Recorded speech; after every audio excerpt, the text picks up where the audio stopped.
प्रभु यीशु मसीह के मधुर और सामर्थी नाम में आज फिर दिनांक 22 नवंबर दिन सोमवार को हम आप सबका स्वागत करते हैं। आज के दिन के लिए जो वचन है वह लिया गया है इफिसियों की पत्री उसका पहला अध्याय उसका 13 पद। वचन इस प्रकार से कहता है, और उसी में तुम पर भी जब तुमने सत्य का वचन सुना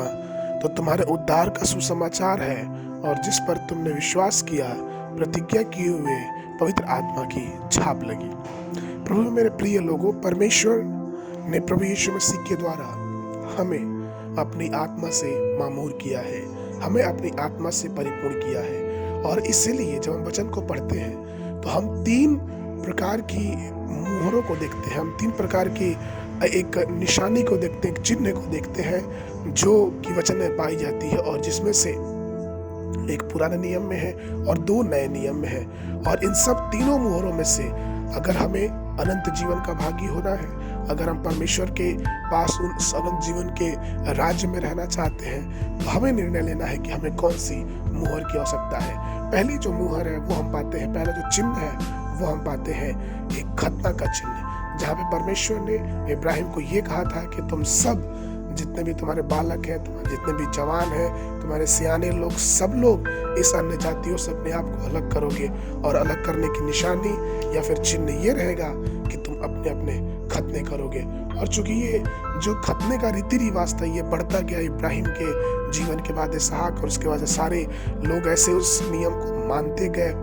और मानते मानते ये चीजें जो थी वो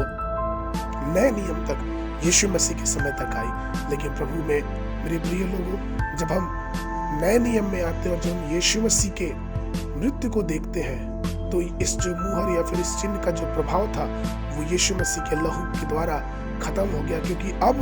नए नियम में ये बताया गया कि जो कोई यीशु मसीह में विश्वास करेगा, उसकी आत्मा से परिपूर्ण होगा, उसके चलाए जो चलेगा उसका ही उद्धार होगा। प्रभु मेरे प्रिय लोगों, इसलिए तो पौलुस पहला कुरिन्थियों की पुस्तक उसका 7वां अध्याय उसके 19वें पद में इस प्रकार से कहता है कि न खतना कुछ है और न खतना रहित कुछ है, परंतु परमेश्वर की आज्ञा को मानना ही सब कुछ है। इसका तात्पर्य यह है कि जब पुराना नियम समाप्त हुआ तो नए नियम में यीशु मसीह के बलिदान के द्वारा, उसके लहू के द्वारा जब हम छुड़ाए गए, तो अब हमारे लिए ये महत्वपूर्ण है कि हम उसके आज्ञाओं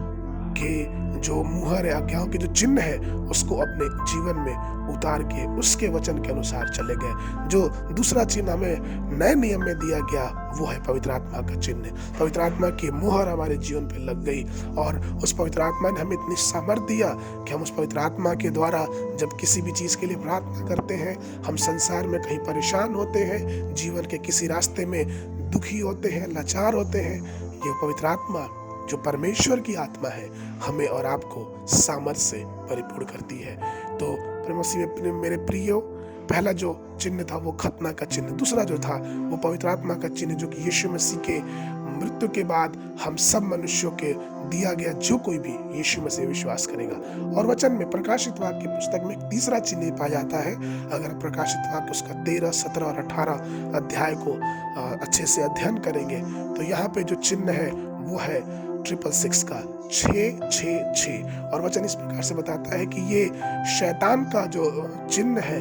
ये उन सबको दिया जाएगा जो उसके तरफ हो जाएंगे, या फिर यूं कहें कि जो मसीही विरोधी होंगे, या फिर जो परमेश्वर की आज्ञाओं को मानना नहीं चाहेंगे, जो उसके वचनों पे चलना नहीं चाहेंगे, तो उनको ये चिन्ह दिया जाएगा। आज के दिन हम ये सोचे कि हम 3 चिन्हों में से या फिर 3 मुहरों में से हमारे जीवन पे किसकी मुहर है। क्योंकि जो खतना का मुहर है वो तो उसका अगर हम ये बोले कि उसका वर्चस्व खत्म हो गया, उसका जो नियम का जो समय दायरा था वो खत्म हो गया।